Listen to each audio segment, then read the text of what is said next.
거룩하고 새로운 상상, 이런 큰 시리즈 제목으로 계속해서 말씀을 묵상해 오고 있습니다. 오늘은 32번째 말씀인데요. 누구의 자녀로 살 것인가 하는 소제목으로 말씀을 함께 나누려고 합니다. 오늘 사도행전 13장에는 아주 특별한 사건이 있습니다. 안디옥 교회, 우리가 지난주부터 계속 안디옥 교회 이야기를 해오고 있는데요. 이 교회가 예루살렘에서 꽤 떨어져 있지만 이제 디아스포라, 거기서 박해를 받고 왔던 사람들이 그곳에서 큰 은혜를 받고 이방인들까지 주님을 믿고 교회가 되면서, 특별히 이곳에서 자, 우리만 믿지 말고 빨리 이 복음을 다른 곳에 전파하자, 그래서 사람을 세우도록 같이 기도합니다. 그래서 바나바와 사울, 사실 이분들이 이곳의 주축인데 이분들을 보내기를 결정을 하게 됩니다. 그래서 이 첫 번째 전도 여행, 이것을 바나바 사울의 첫 번째 선교 여행, 전도 여행이라고 하는데, 세계를 바꾸는 아주 중요한 사건이 되었던 그런 장면을 우리가 보고 있습니다. 자, 여기서 이제 이분들이, 바나바와 사울이 키프로스라는 곳으로 갑니다. 지도를 좀 보면 이 안디옥이라는 곳이 여러분 보는 오른쪽 조금 상단 위에 있죠? 중간쯤 위에. 그 안디옥에서 파송을 받습니다. 파송을 받아서 키프로스라는 섬으로 갑니다. 이 구브로라는 섬. 이 섬이 어디냐면 바로 바나바의 출생지입니다. 바나바가 여기 출신이에요. 그러니까 아마 바나바가 우리 동네로 갑시다, 먼저 이렇게 해서 아마 여행이 시작이 되지 않았나, 그런 생각을 상상을 해보기는 합니다. 근데 사실 이 키프로스 섬은 지금 아주 불행한 섬이에요. 튀르키예와 그리스가 74년부터 극심한 분쟁이에요. 그런 지역적 특색이 있는 곳인데, 하여튼 아주 중요한 장소로 옛날부터 좀 자리매김을 하고 있었던 곳입니다. 자, 이곳으로 바나바와 사울이 건너갑니다. 그래서 여기서 많은 사람들을 만나서 예수님에 대해서 전하는데 큰 은혜가 있었어요. 그래서 이제 여기서 처음에는 이제 살람이라는 곳에 도착했다가 그 페퍼스라는 곳인데, 이제 한국말로 하면 바보. 오늘 이름이 이상한 이름이 많이 나옵니다. 자, 이 동네로 이제 가게 되었습니다. 자, 여기서 아주 특별한 사람을 하나 만나는데요. 바예수라는 유대인 출신 마술사, 거짓 예언자를 만납니다. 근데 거기에 있는 그 총독 서기어 바울이라는 아주 영리한 사람이 이 바나바와 사울이 하는 말씀을 들으니까 너무 이제 믿고 싶은 거예요. 이 사람 영리한 사람이다, 성경은 이야기하고 있는데. 그런데 이 사람이 만약에 예수님을 믿게 되면 아마 이 유대인 마술사 바예수는 아마 큰 힘과 돈, 이런 것들을 잃을 가망성이 많았던 것 같습니다. 그렇죠? 그래서 적극적으로 서기어 바울이 예수님을 믿는 것을 방해했어요. 그러니까 이 바나바와 사울, 이 사람을 되게 강하게 책망합니다. 그 책망을 통해서 우리가 좀 몇 가지 살펴보기 원하는데, 첫 번째로 이 바예수에게 모든 정의의 원수라고 이야기합니다. 첫 번째는 너 악마의 자식아, 너는 모든 정의의 원수다, 이렇게 이야기를 합니다. 자, 모든 정의의 원수가 어디서 출발되느냐, 제가 좀 꼼꼼히 좀 리서치도 좀 하고 묵상을 좀 해보니까, 하나님과 올바른 믿음의 관계 안에 있지 않을 때 정의의 원수가 될 가망성이 많습니다. 다시 한번요. 하나님과 올바른 믿음의 관계 안에 있지 않으면 정의의 원수가 될 가능성이 많습니다. 이야기를 잘하고 계시는 분이 팀 켈러인데요. 정의란 무엇인가라는 책에서 이제 짜데카라는 이야기, 이 단어는 구약에서 히브리 말로 정의라는 말, 의롭다는 말로 쓰였습니다. 자, 이것은 올바른 관계들 안에서 사는 삶, 이렇게 풀이가 되는데요. 성경학자 알렉 모티어라는 사람이 이것을 이렇게 좀 우리에게 설명을 해줘요.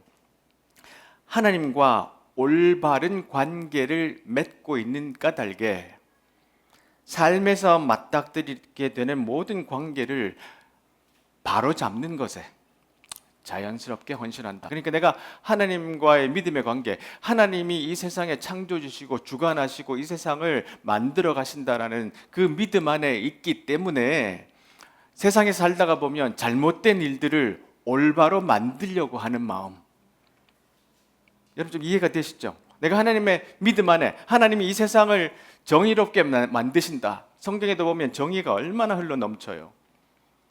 하나님 그렇게 세상을 이끌고 가신다라는 그 믿음이 내 안에 있기 때문에 내 일상생활에서도 뭐가 정의롭지 않은 일에 내가 조금 헌신한다. 이게 의롭게 산다는 뜻이고, 이게 유대인들이 그 일을 위해서 부르심을 받았잖아요. 그래서 하나님의 나라 특별한 장소가 되도록 그들은 선택을 받았는데, 성경이 말하는 이 정의, 의롭다, 이 짜데카는 보세요. 하루하루 매일매일 삶 가운데서 가족 및 사회적인 관계들을 공정하고 공평하고 관대하게 이끌어가는 일상생활을 지칭한다.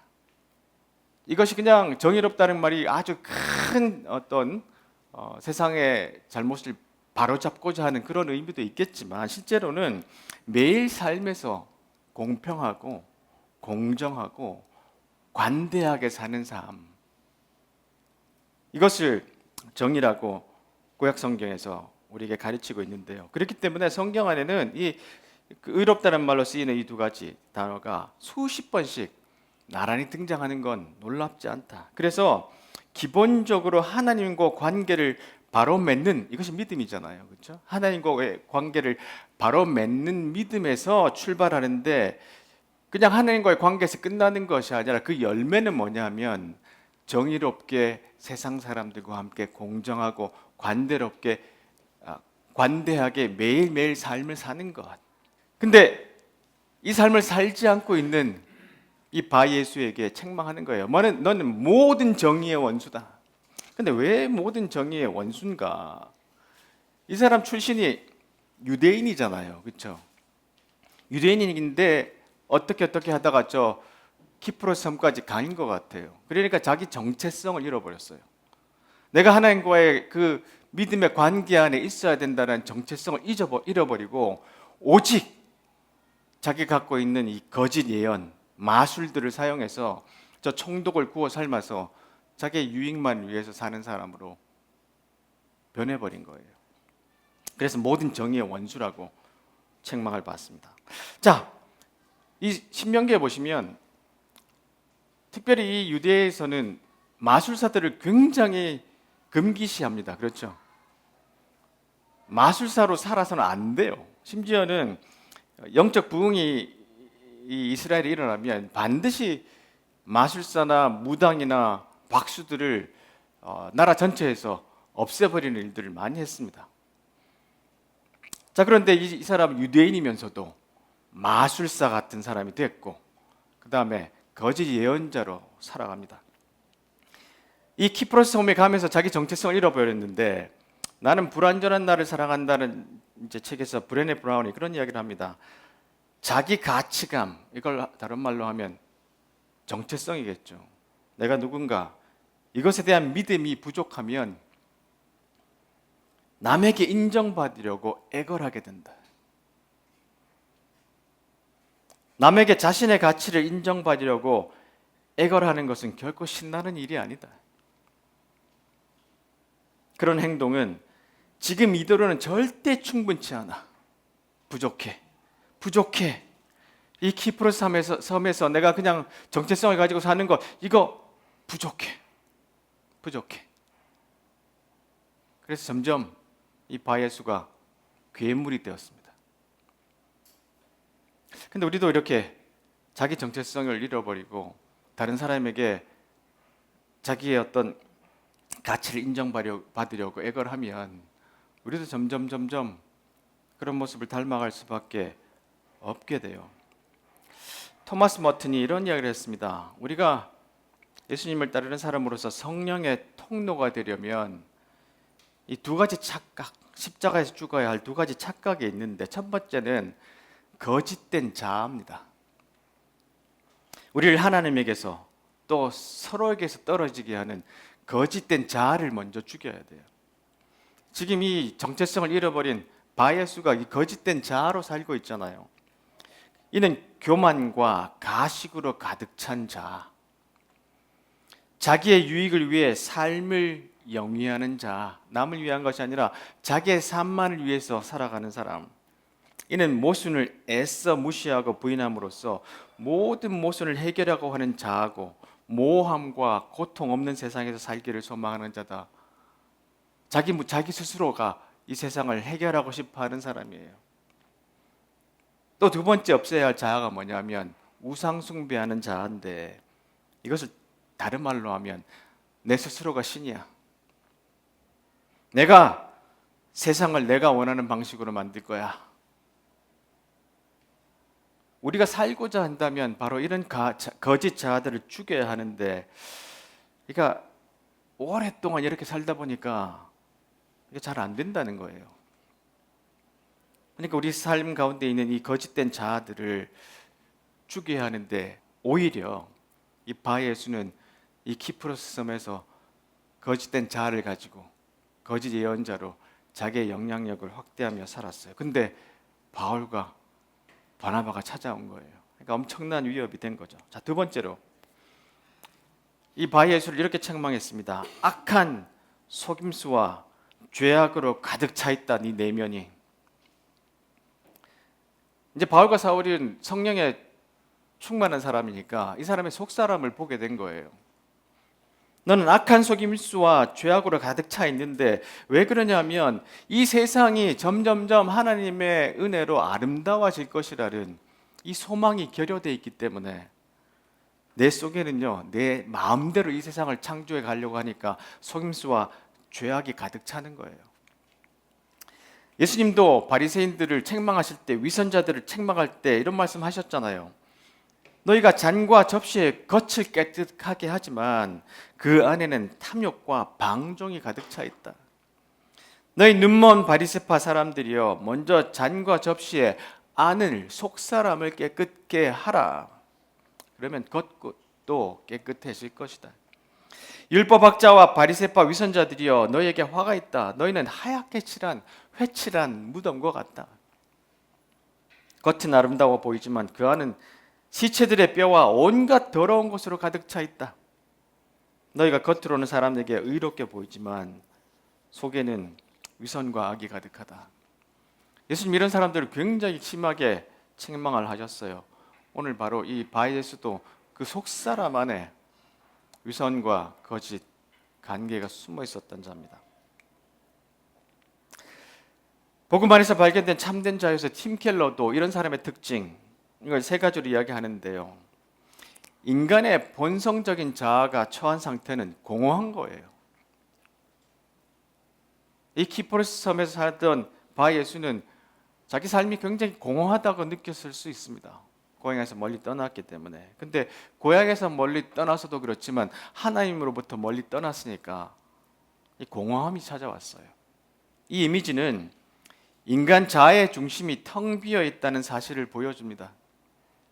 한껏 부풀어 올라 우쭐해하지만 정작 그 중심은 텅 비어 있습니다. 이 바예수라는 자가 서기어 바울 총독 옆에서 많은 아마 신임을 얻고 권력을 얻었겠지만 부풀어 올라 있고 우쭐해 있지만 그 속은 공허하고 텅 비어 있던 사람이에요. 두 번째로 하나님과 상관없는 인간 자아는 고통 덩어리입니다. 이 사람은 남을 속이기 위해서 얼마나 고통스러울지 모르겠어요. 그렇죠? 물론 안 그런 사람도 있습니다. 그걸 사이코패스라 이야기합니다. 부풀려지고 우쭐해진 자아로 살아간다는 것은 정말 괴로운 일입니다. 인간 자아는 자주 상처를 입습니다. 인간 자아가 터무니없이 어그러져 있기 때문입니다. 항상 관심의 중심에 있고자 하고 사람들의 주의를 끌려고 하는데 하루라도 인정받지 못하고 관심을 받지 못하면 견디지 못합니다. 자신이 어떤 사람으로 보이는지, 어떤 대접을 받는지가 가장 중요한 관심사이기 때문입니다. 바예수가 그렇게 살았어요. 그리고 하나님과 상관없는 자는 늘 분주합니다. 바빠요. 텅 빈 자아를 채우기 위해 자신에게 주의를 끄는 일로 여념이 없습니다. 특별히 두 가지 일, 비교하는 일과 자랑하는 일로 분주하게 됩니다. 이게 아마 바예수가 갖고 있는 속사람이었을 거예요. 그 안에 거짓과 잘못된 관계가 가득한 사람. 바깥은 그것에서 권력과 돈을 얻어서 화려하게 살았지 모르겠지만 그 내면은 텅 비어 있을 뿐만 아니라 악한 속임수와 죄악이 가득한 내면으로 살아갔던 사람일 수 있습니다. 마음의 설계도라는 책에서 슈테파니 슈탈이 이런 이야기를 합니다. 우리 인간을 특징 짓는 것이 뭐냐? 다른 많은 피조물과 다르게 우리의 인간을 특징 짓는 것, 그리고 꼭 그래야만 하는 것이 뭐냐 하면 공감과 자기 성찰, 이 두 가지를 우리에게 제안하고 있습니다. 공감을 느끼며 행동하고 자기 자신을 성찰하며 그 밖에도 다른 사람들이 더욱더 공감하고 자기 성찰을 하도록 고무시키는 일이 개인적인 삶의 의미에서 중요한 부분을 차지한다고 이야기합니다. 공감과 자기 성찰. 다른 사람도 고통을 얻을 수 있겠구나. 다른 사람도 이런 필요가 있겠구나라는 것을 공감하는 마음. 자기 내면 안에 나는 이런 악한 관계가 있는 사람이구나라는 것을 성찰해내는 마음. 이것이 인간의 가치를 정하는 건데, 이 바예수 안에는 공감과 자기 성찰은 찾아볼 수가 없었어요. 공감 능력을 개발하고 스스로를 성찰함으로써 우리는 자신의 삶을 풍부하게, 더 풍성하게 만들 뿐만 아니라 더 평화롭고 더 공감하는 사회를 만드는 데 기여할 수도 있습니다. 그러니까 내가 자기 공감하고 자기 성찰하면 세상도 그렇게 평화롭게 만들 수 있는데, 세상을 더 지옥 만드는 일에 헌신을 하고 있는 바예수의 모습을 여기서 발견할 수 있습니다. 매사에 공감하는 태도로 임하는 것, 자기 자신을 성찰하는 것, 그리고 더 많은 이들이 공감과 자기 성찰에 관심을 갖도록 만드는 것이 삶의 의미 가운데서 중요한 것으로 본다고 이분은 그렇게 이야기를 하고 있네요.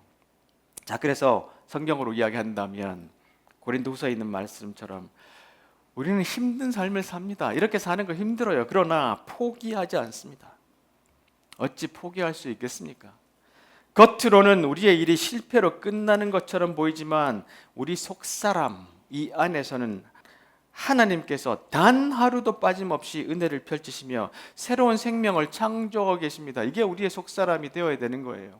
우리 안에 실패한 것처럼 보이지만 내 내면 안에서는 보세요. 단 하루도 빠짐없이 하나님께서 새로운 생명을 창조하고 계시는, 날마다 달라지는 속사람. 옛날 번역으로 하면 우리의 겉사람은 점점 낡아지지만 우리의 속사람은 날마다 새로워진다.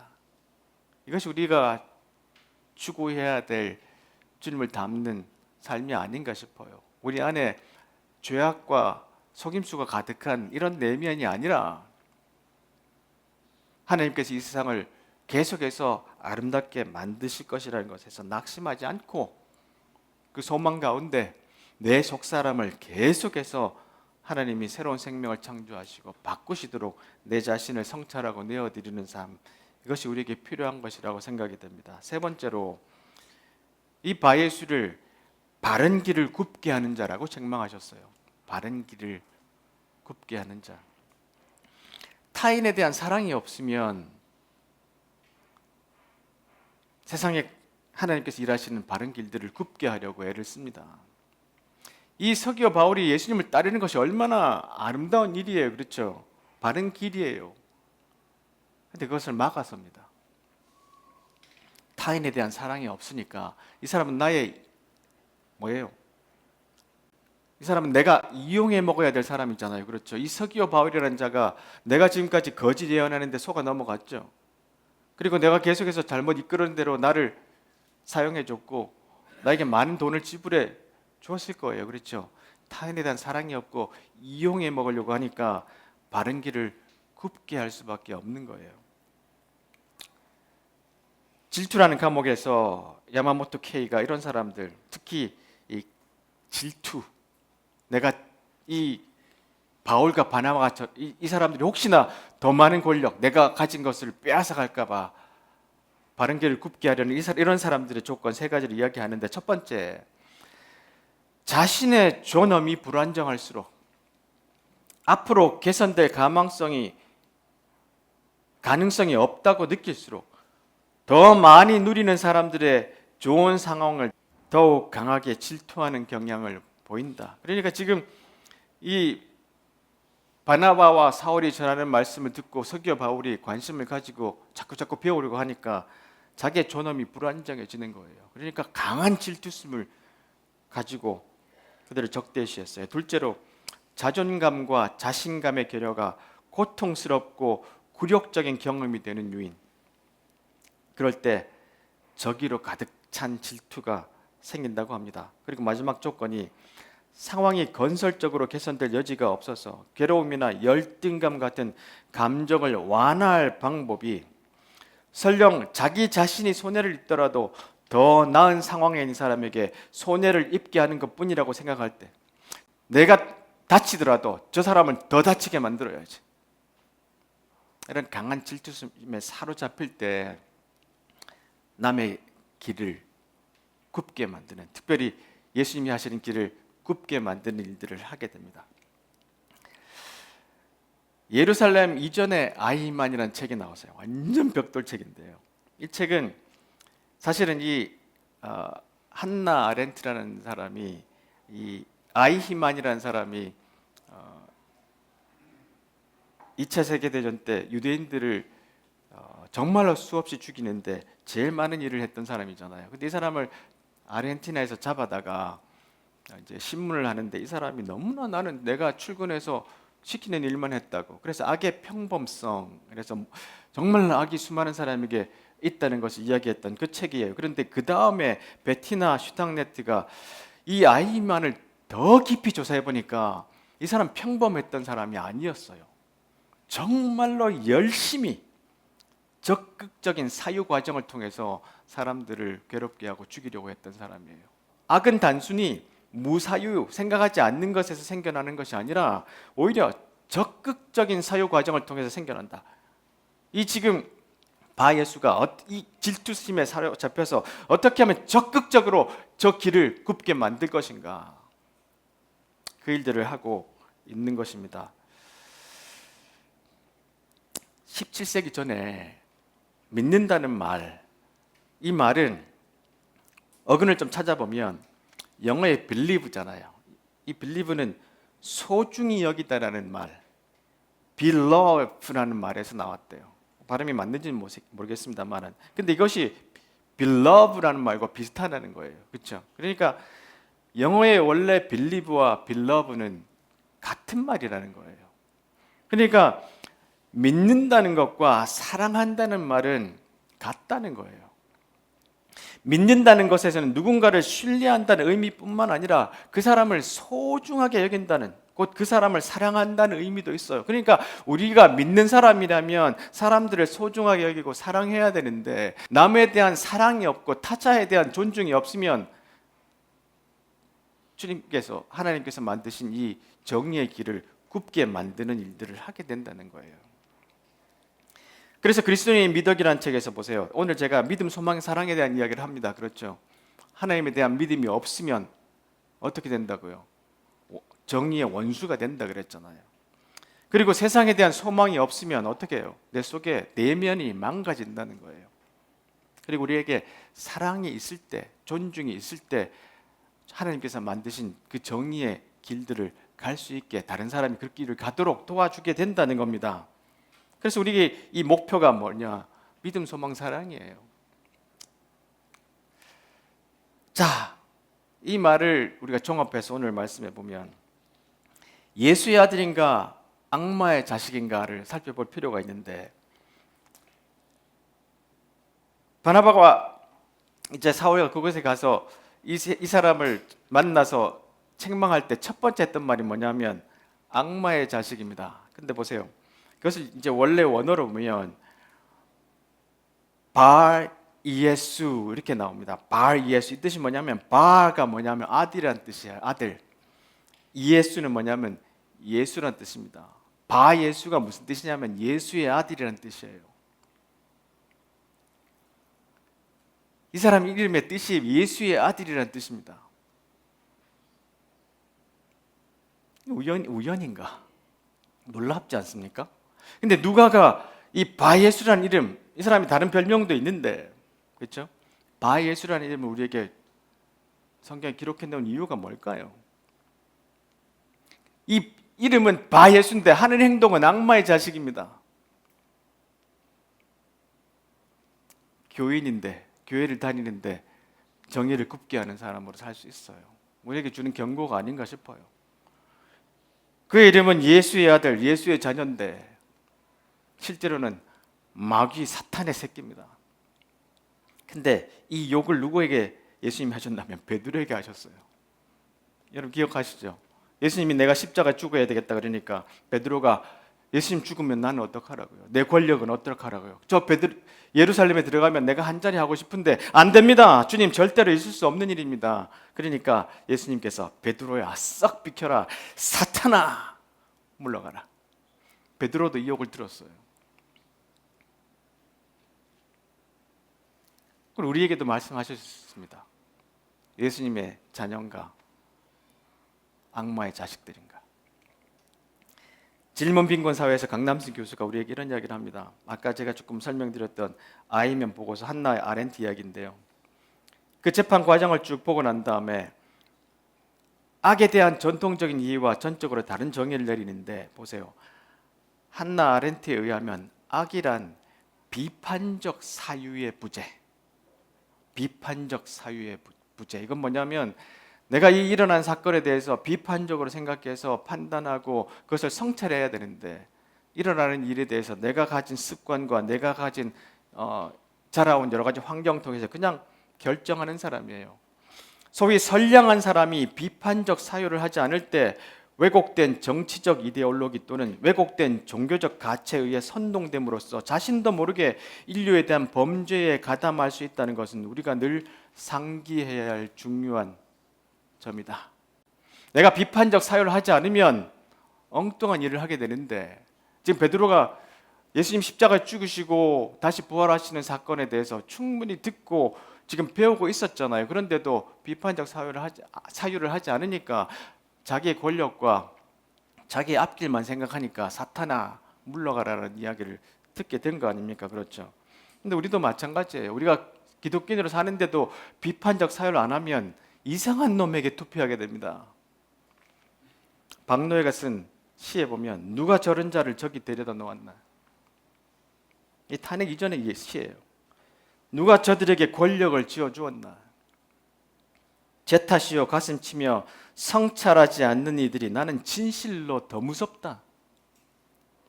그러면 다음번에 또 그럴 것이기에.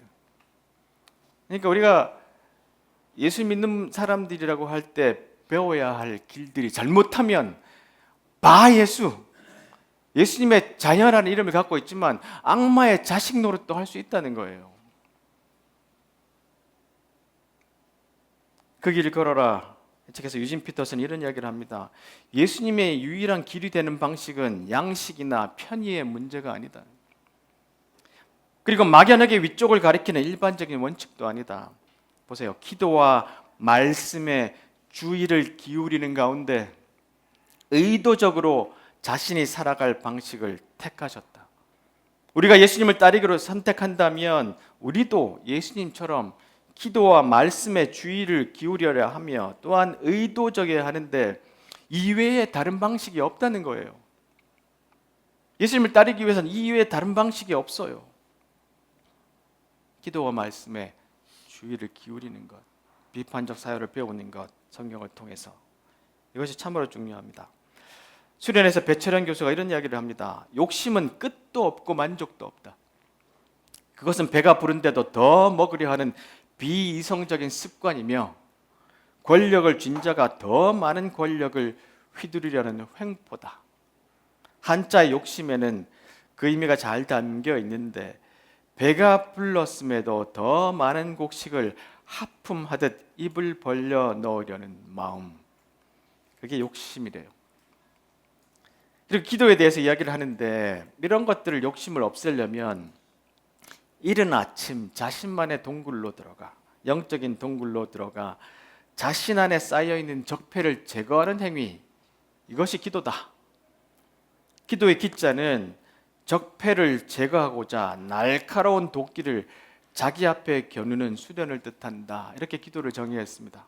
기도라는 것이 이거 주세요, 저거 필요해요가 아니라 자기를 성찰하고 오늘 내 욕심이 뭔가요? 내가 예수인데, 예수님의 자녀인데 혹시 악마의 선택을 하는 것이 아닌가라는 것들을 살펴보고 쪼아내는 것, 수련하는 것, 그것이 기도라고 우리에게 가르치고 있습니다. 팬인가 제자인가라는 책에서 카일 아이들먼이 이런 이야기를 합니다. 사람들이 이렇게 이야기한대요. 예수님은 믿습니다. 사실 예수님의 열렬한 팬이죠. 하지만 예수님을 따르라는 소리는 하지 마십시오. 주일마다 교회 가는 건 괜찮습니다. 식사기도도 열심히 할 마음이 있습니다. 심지어 범퍼에 물고기 스티커 붙이라면 붙이겠습니다. 근데 예수님을 통해서 제 삶이 방해받고 싶진 않아요. 우리가 악마의 자식은 아니지만 그냥 팬으로 교회 와서 예배하고 즐겁고 돌아와서 다 잊어버리고 이렇게 살 수 있습니다. 그러면 제자인가 팬인가 우리에게 물어봐야 되겠죠. 김영민 교수가 한겨레 신문에 이렇게 기고한 칼럼을 찾았습니다. 희한한 곳이 있다. 시간이 돈이라고 분초를 다투어 뛰어다니며 실없는 모임이라면 누구나 기피하는 세상이지만 엿새를 꼬박 일하고도 쉴 줄 모르고 줄기차게 매주 수백 명씩 한데 모여서 별 생산성 없는 프로그램을 경건하게 진행하며 하늘만 쳐다보고 있는 곳이 있다. 기이한 곳이 있다. 온갖 원심력으로 찢어져 마음을 한데 모을 수 없는 세상이지만 믿을 수 없이 견고한 구심력으로 무사람들을 한데 모으고 냉소와 허탈이 만연한 세상에서 열정과 광기가 살아 번뜩이며 이기적 보신주의로 살벌한 세상에서 스스로 에너지를 쏟아붓고도 득이한 듯 히히거리는 곳이 있다. 그러나 정녕 이상한 일은 그 놀라운 자산과 열정과 에너지가 여름 강물처럼 사회로 밀려들어가 정화와 연대와 정의를 위한 변혁의 힘으로 기능하지 못한 채 필경 파편처럼 분분히 날아가 버리고 만다는 것이다. 이만큼 한국 교회를 신랄하게 비판하는 글이 있을까요?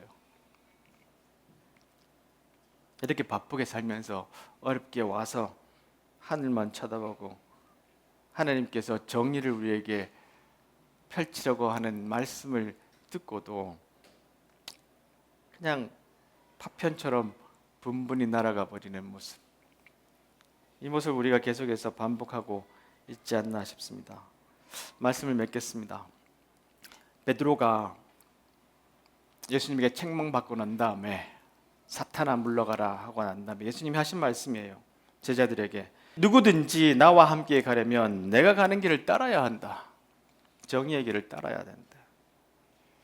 결정은 내가 한다. 너희가 하는 것이 아니다. 고난을 피해 달아나지 말고 오히려 고난을 끌어안아라. 나를 따라오너라. 그러면 내가 방법을 일러주겠다. 자기 스스로 세우려는 노력에는 아무 희망이 없다. 자기를 희생하는 것이야말로 너희 자신 곧 너희의 참된 자아를 찾는 길이며 나의 길이다. 원하는 것을 다 얻고도 참된 자기 자신을 잃으면 무슨 유익이 있겠느냐? 너희 목숨을 무엇과 바꾸겠느냐? 오늘 이 키프로스 섬에서 예수님이 만난 바예수, 그는 유대인이었고 그러나 그 유대인의 삶을 버리고 마술사로 거짓 예언자로 살았습니다. 그리고 바나바 사울이 와서 바른 일을 가르치는데도 적극적으로 막아섰어요. 그래서 예수님은 그래서 이 바울과 바나바는 그를 악마의 자식이라고 불렀습니다. 아주 심한 표현이기도 한데 그것이 그의 모습이었어요. 내면은 거짓과 속임수로 가득 차 있었고 바른 길을 굽게 만드는 일에 자기 삶을 열심으로 살았던 자입니다. 그래서 심판으로 그의 눈을 멀게 합니다. 마치 사울이 그랬던 것처럼 자기의 눈이 멀었다가 새로운 세상이 열리면서 진짜를 보게 됐잖아요. 그런 것처럼 우리도 오늘 말씀을 통해서 내가 예수님의 자녀인가? 그렇게 살고 있는가? 아니면 그냥 팬인가? 나는 제자인가? 구경꾼인가? 한번 자신을 돌아보는 시간이 되었으면 좋겠습니다. 기도하겠습니다.